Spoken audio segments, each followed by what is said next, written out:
ರಾಮದುರ್ಗ ತಾಲೂಕಿನ ಬಟಕುರ್ಕಿ ಗ್ರಾಮದಲ್ಲಿ ಗಂಗಾ ಕಲ್ಯಾಣ ಯೋಜನೆಯಲ್ಲಿ ಅಧಿಕಾರಿಗಳು ಲಕ್ಷಾಂತರ ರೂಪಾಯಿ ಪಂಕನಾಮ ಹಾಕಿದ್ದಾರೆ ಎಂದು ಆರೋಪಿಸಿ ಬಟಕುರ್ಕಿ ಗ್ರಾಮಸ್ಥರು ಚೆನ್ನಮ್ಮ ವೃತ್ತದಲ್ಲಿ ಪ್ರತಿಭಟನೆ ನಡೆಸಿದರು. ಗಂಗಾ ಕಲ್ಯಾಣ ಯೋಜನೆಯಲ್ಲಿ ಬಟಕುರ್ಕಿ ಗ್ರಾಮದ ಸಾಕಷ್ಟು ರೈತರಿಗೆ ಹಣ ಬಂದಿದ್ದರೂ ಅಧಿಕಾರಿಗಳು ನಮ್ಮ ಮೊಬೈಲ್ಗೆ ಬಂದ OTPಯಿಂದ ಹಣ ಲೂಟಿ ಮಾಡಿದ್ದಾರೆ ಎಂದು ಗ್ರಾಮಸ್ಥರು ಆರೋಪಿಸಿದ್ದಾರೆ. ಲಾಲ್ ಸಾಬ್ ಕೌಜಲ್ಗಿ ಮಾತನಾಡಿ, ಗಂಗಾ ಕಲ್ಯಾಣ ಯೋಜನೆಯ ಹಣ 3 ಲಕ್ಷ ರೂಪಾಯಿ ಬರಬೇಕು. ಬಟಕುರ್ಕಿ ಗ್ರಾಮದ ಅಧಿಕಾರಿಗಳು ನಮ್ಮ ಮೊಬೈಲ್ಗೆ ಬಂದ ಹಣವನ್ನ ತೆಗೆದುಕೊಂಡಿದ್ದಾರೆ. ಈಗ ನಮ್ಮ ಖಾತೆಯಲ್ಲಿ ಕೇವಲ 1 ಲಕ್ಷ ರೂಪಾಯಿ ಬಂದಿದೆ. ಬಾಕಿ ಹಣವನ್ನು ನಮಗೆ ಕೊಡಿಸಬೇಕೆಂದು ಸುದ್ದಿಗಾರರ ಮುಂದೆ ಅಳಲು ತೋಡಿಕೊಂಡರು. ಸರ್, ರಾಮದುರ್ಗ ತಾಲೂಕು ಬಟಕುರ್ಕಿ ಬೆಳಗಾವಿ ಜಿಲ್ಲಾ. ನಮ್ಮ ಸರ್ ನಮಗೆ ಗಂಗಾ ಕಲ್ಯಾಣ ಮಾಡಿದಾರೆ 18, 19, 22, 23 ಅಲ್ರಿ. ನಮಗೆ ಏನೈತಿರಲ್ಲ ರಿಯಾಜ್ ಡಾಂಬಳೇಕರ್ ಅವರು ಏನು ಮಾಡಿದಾರೆ, ನಮ್ಗೆ OTP ಹೇಳಂತಂದ್ರೆ ಸರ್, ನಾವು OTP ಹೇಳಿದ್ವಿ ಸರ್. ನಮ್ಗೆ ಅದ್ರೊಳಗೆ ಏನೈತಿರಲ್ಲ ನಮ್ಗೆ ಪೂರ ನಮ್ಮ ಅಮೌಂಟ್ ಬರುವಂಥ ಅಮೌಂಟ್ ಬಂದಿಲ್ಲ ಸರ್. ನಮ್ಗೆ KBಗೆ ಎಷ್ಟು ಕೊಡಬೇಕಾಗಿತ್ತು ಅದು ಕೊಟ್ಟಿಲ್ಲ ಸರ್. ಅದಕ್ಕೆ ಏನೈತಿರಲ್ಲ ನಾವು ಕೇಳಿದಗಳೇನ ಸರ್ ನಮ್ಗೆ ಹಚ್ಕೋವಲ್ರಿ. ಅದಕ್ಕಾಗಿ ನಾವು ಅವ್ರ ಮ್ಯಾಗ ಆಕ್ಷನ್ ತೊಗೋಬೇಕಂತ ನಿಮ್ಗೆ ಕೇಳ್ಕೊಳಕ್ಕೆ ಬಂದಿವಿ. ಹಾಂ, ನಮ್ಮ ಬ್ಯಾಂಕಿಗೆ ಹಾಕಿದಾರೆ ಸರ್, ನಮ್ಮ ಅಕೌಂಟಿಗೆ ಹಾಕಿದಾರೆ ಸರ್. ಹಾಂ, ಜಮಾ ಆಗಿದಾವೆ ಸರ್. ಇಲ್ರಿ, ನಮಗೆ ಅದಾವ್ರಿ ಕ್ಯಾಶ್ ಅಷ್ಟೇ 1,25,000 ಅಷ್ಟೇ ಕೊಟ್ಟಾರ್ರಿ ನಮ್ಗೆ. 1,25,000 ಅಷ್ಟೇ ಹಾಕಿದಾರೆ ಸರ್.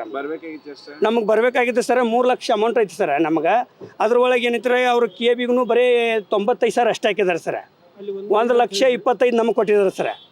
ಆ ನಂತರ ನಮ್ಗೆ ಏನು ಕ್ಯಾಶ ಹಚ್ಕೊಳ್ರಿ ಸರ್, ಏನು ಹೇಳವಲ್ರಿ, ತಿಳಿಸವಲ್ರಿ. ಹಾಂ, ಗಂಗಾ ಕಲ್ಯಾಣ ಸರ್ ನಮ್ದು ಸರ್. ಅವ್ರಿಗೆ ಬಂದು ಅವ್ರಿಗೆ ಹಾಕಿದಾರೆ ಸರ್. ಅವ್ರ ಕಡೆಯಿಂದ ನಮ್ಗೆ ಹಾಕಿದಾರೆ ಸರ್. ಅವ್ರ ಗಾಡಿ ಕಳಿಸಿಲ್ಲ ಸರ್ ನಮ್ಗೆ. ನಮ್ಗೆ ಏನಂದ್ರೆ ಹೇಳಿದ್ರು ಸರ್, ಹೊಡಿಬೇಕು ಸರ್. ನಮಗೇನು ಹೇಳಿದ್ರಿ ಅವರು, ನಮಗೆ ಭಾಳ ದೂರ ಆಗ್ತೈತಿ, ನಾವು 100-150 ಕಿಲೋಮೀಟ್ರ್ ಬರ್ಬೇಕಾಗ್ತೈತಿ. ನೀವು ಏನೈತಲ್ಲ ನಾವು ಕ್ಯಾಶ್ ಹಾಕ್ತೀವಿ, ನೀವು ಹೊಡ್ಕೋರಿ, ಬೋರ್ಗಲ್ಲ ಜಾಸ್ತಿ ನಿಮ್ಮ ಕಡೆ ಜಾಸ್ತಿ ಹೋಗ್ತೈತಿ, ಉಳ್ಕೆದ ಅಮೌಂಟ್ ನೀವು ಹಾಕಿ ಹೊಡ್ಕೋರಿ ಅಂತ ನಮ್ಗೆ ರಿಯಾಜ್ ಡಾಂಬಳೇಕರ್ ಅಂತ ಸರ್, ಇಲ್ಲೇ ಬೆಳಗಾವ್ದಾರ ಸರ್. ಅವರು ಹೊಡ್ಕೊಂಡು ಹೇಳಿದ ಪ್ರಕಾರ ನಾವು ಯಾಕೆ ಆಗವಲ್ತು ಇರಲಿ ಮತ್ತು ದೂರ ಬರೋದಕ್ಕತ್ತ ನಮ್ಮ ಕಡೆ ಜಾಸ್ತಿ ಹೋಗ್ತೈತೆ ಅನ್ನೋ ಉದ್ದೇಶಕ್ಕೆ ರೀ ನಾವು ಇದು ರಾಮದುರ್ಗ ತಾಲೂಕು ರೀ, ಬಟಕುರ್ಕಿ ಗ್ರಾಮ ರೀ. ಇದು ಈಗ ಆಗಿತ್ತು ಸರ್. ಇದು 2024-25 ಈಗ ಏನಂತಾರೆ ಬೋರಿಗೆ 25 ಆಗೈತಿ ಸರ್. ಇದು ಹ್ಞೂ ರೀ, ಗುತ್ತಿಗೆದಾರ ಕಡಿದ್ರೆ ಮೋಸ ಆಗೈತೆ ಸರ್ ನಮ್ಗೆ. ಇದು ನಾವು 8 ಮಂದಿ ಇದೀವಿ ಸರ್ ರಾಮದುರ್ಗ ತಾಲೂಕದಾಗ. ಮಿನಾಟ್ರಿ ಅವರು 8 ಮಂದಿ ಇದೀವಿ ಸರ್. 8 ಮಂದಿಗೆ ಹಿಂಗೆ ಆಗೈತೆ ಸರ್. ಮತ್ತು ನಮ್ಗೆ ಎಲ್ಲಾದ್ರೂ ಹೇಳೋಕೆ ಏನೈತಿರಲಿ 7.5 HP ಕಲೆಕ್ಷನ್ ಕೊಟ್ಟಿದ್ದಾರೆ ಸರ್. TC ಕೊಟ್ಟಿದ್ದಾರೆ ರೀ. ನಮ್ಗೆ 5 HP ಕೊಟ್ಟಿದ್ದಾರೆ ಸರ್. ನಮ್ಗೆ ಬರೀ ಶಾಂಕ್ಷನ್ ರೀ 5 HP ಕೊಟ್ಟಿದ್ದಾರೆ ರೀ. ಯಾಕಂತ ಕೇಳಿದ್ರೆ ನಿಮ್ಮ ಬಜೆಟ್ ಅಷ್ಟು ಐತೆ ಅಂತ ಹೇಳ್ತಾರೆ ಸರ್. ನಮ್ಗೆ ಅವ್ರಿಗೆ ಎಲ್ಲರಿಗೂ 7 HP ಐತೆ ಸರ್. 7 HP ಕೊಟ್ಟಿದ್ದಾರೆ. ಅವ್ರಿಗೇನು ಆಗೈತೋ ಇಲ್ಲ ಸರ್, ನಮ್ಗೇನು ಗೊತ್ತಿಲ್ಲ ರೀ. ಅವ್ರ ಬಗ್ಗೆ ಗೊತ್ತಿಲ್ಲ ಸರ್. ನಮ್ದು ಈಗ ನಮ್ಮ 8 ಬಗ್ಗೆ ಅಷ್ಟೇ ರೀ ಸರ್. ನಮ್ಗೆ ಕೇಳಿದಗಳನ್ನ ಆಯಿತು ನಾ ಬೆಂಗಳೂರಿಗೆ ಹೋಗಿ ಹಾಕೊಂಬರ್ತೀನಿ, ಮಾಡಿಕೊಡ್ತೀನಿ ಅಂತ ಇಷ್ಟೇ ಹೇಳ್ತಾನೆ ಸರ್. ಏನು ನಾವು ಹಚ್ಕೊಳ್ಳೋವಲ್ಲ ಸರ್. ಆಫೀಸ್ಗೆ ಹೋದ್ರೆ ಸಿಗಂಗಿಲ್ಲ ರೀ ಸರ್. ನಮ್ಮ ಒಬ್ಬೊಬ್ಬರಿಂದ ಈಗ ಅವ್ರ ಕಡೆ ನಮ್ಮ ಬ್ಯಾಲೆನ್ಸ್ 30,000-35,000 ರೂಪಾಯಿ ಬ್ಯಾಲೆನ್ಸ್ ಉಳಿದಿದ್ದಾವೆ ಸರ್. ನಮ್ಮ ಲೆಕ್ಕಕ್ಕೆ ರೀ.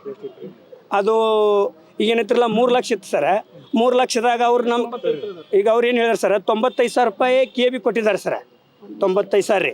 ಒಳ್ಳೆ 1,25,000 ನಮ್ಗೆ ಕೊಟ್ಟಿದ್ದಾರೆ ಸರ್. ಉಳ್ಕೆದ ಕ್ಯಾಶ್ ನಮ್ಗೆ ಏನಾದ್ರು ಇನ್ನೂ ಹತ್ತಿಲ್ಲ ನೋಡಿರಿ ಸರ್. ಹಾಂ ಸರ್, TC ನಮಗೆ ಮಾಡಿಲ್ಲ ಸರ್. TC ಅದು 5 HP ಮೋಟ್ರ್ ಶಾಂಕ್ಷನ್ ಅಷ್ಟೇ ಕೊಟ್ಟಿದ್ದಾರೆ ಸರ್. ಅದಕ್ಕೆ 7.5 HP ಕೊಡಬೇಕಾಗಿತ್ತು ಸರ್ ನಮ್ಮ ಬೋರ್ಕಿನ ಪ್ರಕಾರ ರೀ. ಬರೀ 5.5 HP ಕೊಟ್ಟಿದ್ದಾರೆ ಸರ್. ಅದಕ್ಕೆ TC ಆಗಂಗಿಲ್ಲ, ನಾವು ಹೆಚ್ಚುವರಿ ಮಾಡಿಕೊಡ್ತೀವಿ ಅಂತ ಹೇಳ್ತಾರೆ ಸರ್. ಮಾಡಿಕೊಡವಲ್ರಿ ಸರ್. ನನ್ನ ಹೆಸರು ಲಾಲ್ ಸಾಬ್ ಬಾಷಾ ಸಾಬ್ ಕೌಜಲ್ಗಿ. Vinod Kolkar, KMM Kannada news, Belagavi.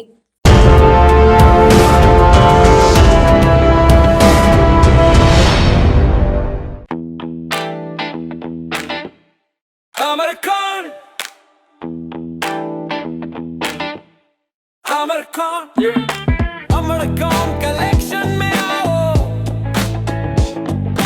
नई वैरायटी यहाँ पाओ, सबके लिए कपड़े हैं खास, अमरकॉन में खुशियाँ हैं पास, अमरकॉन। अमरकॉन कलेक्शन, खड़े बाजार, बेलगाम।